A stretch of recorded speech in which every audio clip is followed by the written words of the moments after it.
Le coup de tocsin. Et voici le retour du duo Clémence au bon tweet, comme tous les mardis. Vous allez bien au bon tweet? Ça va très bien et vous avez passé de bonnes vacances? C'est vous qui posez les questions maintenant. Excellente, oui, merci. Que s'est-il passé d'ailleurs en mon absence? Écoutez, il y a Michel Barnier qui veut lutter contre le réchauffement climatique, les BRICS qui se sont réunis à Kazan, il y a Kamala Harris qui devient de plus en plus idiote. Non, ça on savait, mais je voulais dire ici à Toxin. Écoutez, on a fait la chronique avec Roxane la semaine dernière. Ouais. Bon, tout s'est bien passé. Et sinon, moi, je crois que je suis shadowban sur X. Alors, Shadowban, ça veut dire quoi pour nos auditeurs? Alors, ça veut dire qu'on limite la visibilité de certains comptes pour que leur tweet ait une portée moins importante. Mais si c'est ça, pourquoi on vous fait ça? Alors, il y a plusieurs hypothèses possibles. Ça pourrait être une nouvelle punition parce que je dis beaucoup trop de gros mots comme connard, pute et enculé. Et en plus, là, j'ai été bloqué par Agnès Pannier-Runacher, qui est une ministre super importante puisqu'elle a découvert récemment que le SUV provoquait des inondations. Ah oui, ça c'est important. Donc bref, du coup, là, je suis en pleine période de rédemption pendant laquelle j'essaie de faire des tweets en utilisant un langage plus châtié. Donc c'est extrêmement dur. Ça fait 6 jours. Et parfois, j'ai des moments de désespoir, mais je tiens le coup. Donc de temps en temps, je laisse échapper des crottes, des flûtes, diantres, saperlipopette, sacre-bleu. Et puis la nuit, quand tout le monde dort, je me lâche et j'évacue le trop-plein d'insultes que j'efface au petit matin. Donc pour l'instant, je m'en sors comme ça. Et vous êtes certain que c'est parce que vous êtes trop grossier? Je sais pas trop. Alors dans le doute, je fais cette petite cure de bienséance parce que ça peut pas faire de mal après tout. Oui. Mais apparemment, on est nombreux à être shadowban, dont des comptes beaucoup plus politiquement corrects que le mien. Et donc j'ai vu passer une explication possible qui est donnée par ma copine Momochi, d'ailleurs que je salue, qui disait que les comptes anti-Kamala Harris pouvaient être limités dans leur audience sur X-France, ce jusqu'aux élections américaines. Et vous êtes anti-Kamala Harris? Disons que je trouve, comme beaucoup de monde, qu'elle est complètement idiote et qu'à part rire comme une jument hystérique, elle n'apporte pas grand-chose à l'humanité. Et il m'arrive de l'exprimer parfois. Donc mon shadowban vient peut-être de là. Enfin bref, nous verrons bien. Et puis, de toute manière, mes followers, ça, vous me trouvez aussi bien sur X que sur Telegram. Mais d'ailleurs, à ce sujet de vos followers, on a reçu un cadeau pour vous de la part d'une auditrice et on s'est dit qu'on allait vous le donner pendant la chronique. Écoutez, génial. J'étais prévenu, mais je ne sais pas du tout ce que c'était. Moi non plus, figurez-vous. Alors attendez, on va essayer de pas le mettre, assez devant une caméra quand même, voilà. Je vous laisse l'ouvrir, alors, voilà. Bon, écoutez, merci. Bon, j'espère que c'est pas une bombe parce que c'est... gentil. Là, il y a une petite carte, regardez. Vous pouvez peut-être lire ce qu'il y a sur la carte. Ah, il y en a une autre. Alors, je vous laisse le lire il y a pendant un Bob. Alors, D'accord. c'est une carte d'Aix-en-Provence. Et voilà, je vous la montre du beau côté. Bref. Alors, pour les pauses café de l'équipe, merci à tous pour la pluralité de votre travail et de votre humanité. La qualité de votre travail et de votre humanité. Dans ces temps plus qu'incertains... Vous pouvez faire un petit peu moins de bruit en ouvrant votre paquet cadeau. Pardon. Dans ces temps plus qu'incertains, vous nous permettez de rester des vraies personnes et vous faites passer les vraies informations, ne lâchez rien. Vos éditeurs sont avec vous, cœur, avec plein de bises provençales, Isabelle. Voilà. Et voilà. Merci beaucoup, Isabelle. Voilà, merci beaucoup. Et puis merci beaucoup pour ce magnifique bob que je mettrai promis pendant une de mes chroniques. Mettez-le maintenant, mettez-le maintenant. Donc, merci beaucoup, Isadora. J'adore ça, les navettes de Provence. Alors, vous savez quoi? Moi, je n'achète que ça comme gâteau. Et voilà. Écoutez, je le mettrai dans une prochaine chronique. Vraiment, merci infiniment. Et là, vous avez un petit mot. On nous signale l'équipe technique numéro 1. nous signale qu'il y a un petit mot en plus. Alors, une touche de couleur pour le costume de Au Bon Tweet. Merci pour les chroniques. Merci infiniment, Isadora. Ouais, merci beaucoup Isadora ou Isabelle, parce que là c'est Isabelle, mais bon. Merci, en tout cas c'est hyper sympa, n'hésitez pas, chers amis, si vous voulez nous envoyer des petits cadeaux, en tout cas on lira vos mots avec plaisir. Donc on revient quand même un peu aux choses sérieuses. De quoi vous voulez nous parler aujourd'hui?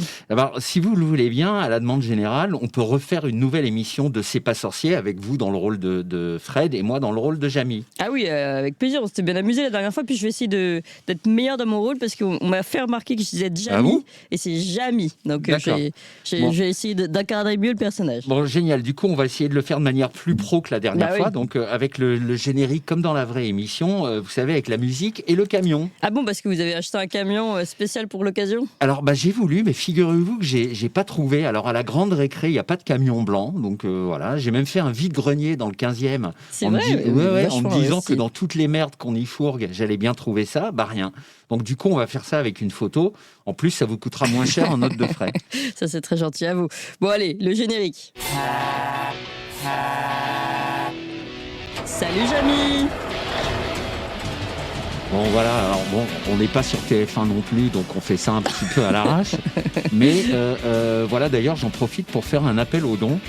Voilà, parce que comme ça nous permettra d'acheter un vrai camion. Des jolis camions. Vous me dites quand le générique est terminé, parce que moi j'ai pas de... Ah, voilà, d'accord. Vous pouvez, Salut Jamy.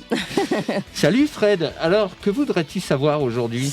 Alors Jamy, aujourd'hui, j'aimerais savoir comment ça marche un scrutin en France. Un scrutin ? Mais c'est très simple, Fred. Déjà, il faut savoir qu'il y a différents types de scrutins. Les scrutins pour élire des gens, des représentants, c'est comme ça qu'on élit les maires, les députés, les présidents. Et puis, il y a les scrutins pour répondre à des questions. Dans ces cas-là, on appelle ça un référendum, Fred. Alors, comment ça marche, un référendum, Jamy ? Un référendum, Fred ? Eh bien, c'est très simple. On pose une question aux gens, mais une question très simple à laquelle ils vont devoir répondre par oui ou par non. Par exemple, au hasard, voulez-vous de la Constitution européenne ? Au hasard. Donc, en général, on s'arrange pour que le résultat voulu soit un oui, parce que quand ils ne savent pas, les gens ont tendance à répondre oui en priorité, comme par exemple, veux-tu t'injecter dans les veines une grosse dope qui empêche que dalle, mais ça protégera peut-être le papy de ta voisine ? Oui, je le veux, vous voyez. Donc bref, on pose la question, et puis on dépouille les voix, et puis c'est très simple, ils vont d'un côté les oui, et de l'autre côté les non. Ah, je comprends, Jamy. Mais si, par exemple, le non l'emporte et que ça ne plaît pas au pouvoir en place ? Eh bien, c'est très simple, Fred. On attend qu'il y ait un nouveau président qui va se torcher le cul avec le résultat du référendum, et puis qui va changer 2 têtes de chapitre et 3 virgules, et enfin qui va le présenter au Parlement pour approbation, en évitant soigneusement de redemander son avis au peuple. Mais alors, Jamy, tu veux dire que le référendum ne sert à rien ? Eh bien, fut un temps, Fred, quand nos politiciens avaient le sens de l'honneur et un minimum de dignité, ça servait à quelque chose. Maintenant, c'est juste un gadget pour faire croire aux gens qu'on est en démocratie, et de toute manière, on ne l'utilise plus jamais. Ah, je comprends. Merci, Jamy. Et les élections, alors, comment ça marche ? Eh bien, Fred, c'est très simple. Les élections, ça fonctionne sur le même principe. On fait voter des gens pour élire des représentants, mais parfois, quand les gens votent mal, soit on fait disparaître des voix qui conviennent pas. Ah bon ? Mais on peut pas faire ça, Jamy. Alors, Fred, normalement, c'est pas autorisé par la loi, mais on a pu voir, par exemple, en 2022, des voix disparaître dans le décompte qui était retransmis en direct à la télé. Donc sinon, on peut faire voter les gens avec des machines électroniques, mais parfois, il se peut que ces machines électroniques soient hackées à distance pour qu'elles donnent le résultat qu'on veut. On a pu voir ça aux USA en 2020, même si la Cour suprême a refusé de considérer ça comme une preuve. Sinon, on peut aussi traficoter les résultats entre le moment où ils sont décomptés dans les bureaux de vote et le moment où ils arrivent au ministère de l'Intérieur, vu que dans ce laps de temps, il y a un flou artistique savamment entretenu par les institutions. Enfin, en dernier recours, si le vote ne correspond pas à ce qu'il attendait, le président peut aussi faire comme avec le référendum et se torcher le cul avec les résultats et nommer qui il veut, comme on a pu le voir d'ailleurs il y a quelques semaines. Donc de toute manière, à part les complotiques, plus personne ne comprend plus rien à rien et surtout plus personne n'en a quelque chose à foutre. Tu comprends, Fred ? Oh oui, c'est super bien fait les élections en France, Jamy. Et maintenant, j'aimerais savoir comment ça marche les vaccins. Les vaccins, c'est très simple, Fred. Mais là encore, il faut distinguer les vaccins d'avant 2020 et les vaccins de maintenant. Bon, alors raconte-moi les vaccins d'avant 2020. Les vaccins d'avant 2020, c'est très simple, Fred. Avant 2020, déjà, on vaccinait les gens principalement contre les maladies qu'on ne peut attraper qu'une fois. Sinon, ça ne sert à rien de vacciner contre une maladie qu'on peut attraper plusieurs fois. Donc, on prenait un peu de l'agent pathogène de la maladie, qu'on avait au préalable très affaibli pour pas que les gens tombent vraiment malades.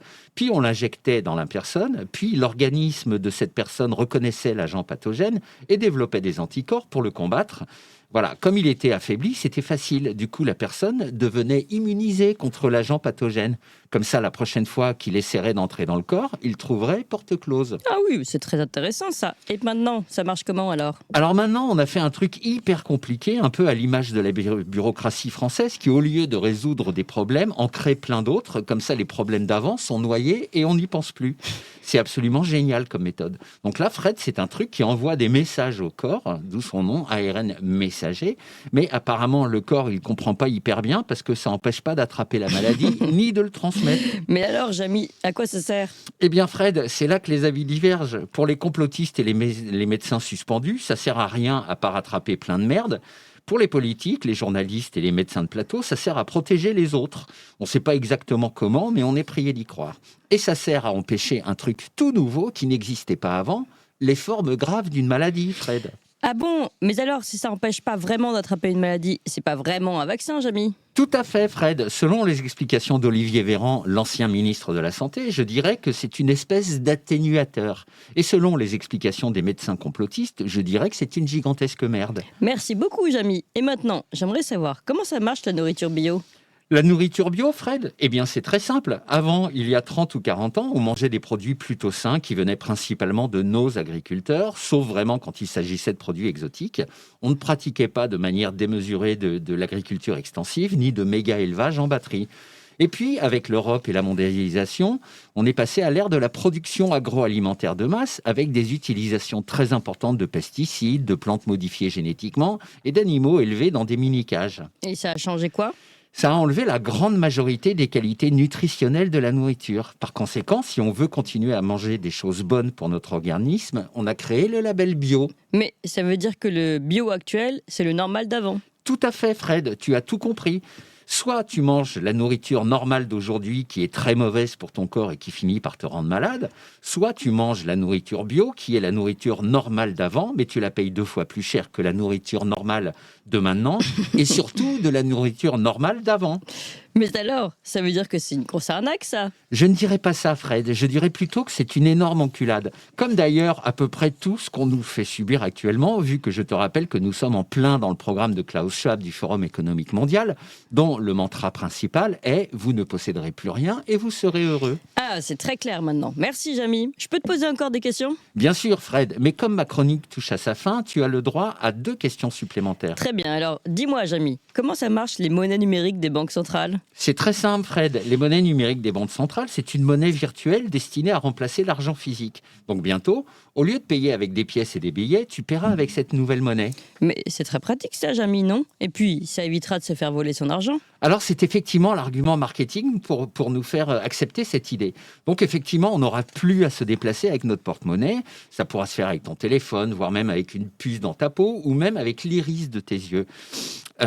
Du coup, en effet, le vol de ton argent ne pourra plus se faire par des racailles dans la rue, et les seules racailles qui pourront désormais te voler ton argent seront les racailles de l'État. Ah bon, Jamy? Mais comment ça? Eh bien, Fred, grâce à l'intelligence artificielle, l'État saura en temps réel exactement ce que tu achètes. Et donc, s'il décide que tu as mangé trop de viande ce mois-ci ou que tu as trop roulé avec ta voiture, il pourra bloquer en direct le paiement de ces achats-là. De la même manière, si tu n'es pas sage, ou si tu es trop complotiste, ou encore pas assez obéissant, ou bien si tu deviens anti-science au point de ne pas vouloir t'injecter le merveilleux nouveau vaccin dont nous parlions tout à l'heure, il pourra bloquer ton portefeuille numérique. Comme ça, tu n'auras plus aucune existence sociale jusqu'à ce que tu redeviennes obéissant. Comprends-tu, Fred? Ah, mais c'est pas très très gentil tout ça. Rassure-toi, Fred, ça ne concernera qu'une petite frange de la population. Par exemple, ceux qui refusent d'écouter BFM et de croire tout ce que dit notre président vénéré. Oui. Donc, les gens normaux qui n'ont aucun problème à ce que l'État sache tout de leur vie ne risquent rien. En plus, comme on peut tout faire et tout programmer avec cet argent numérique, on peut aussi décider que tu dois le dépenser dans un laps de temps déterminé. Passé ce laps de temps, cet argent ne t'appartiendra plus.